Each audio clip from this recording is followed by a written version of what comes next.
एक बहुत बड़ी कबूतर थी जिसके चेहरे पर बड़े बड़े बाल थे। उसके साथ एक बहुत बड़ी मुर्गी भी रहती थी। दोनों का एक छोटा बच्चा भी था।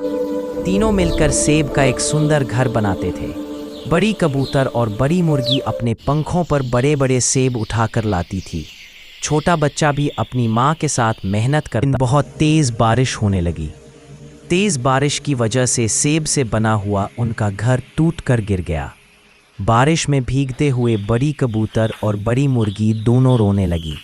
लाइक और सब्सक्राइब नहीं किया है।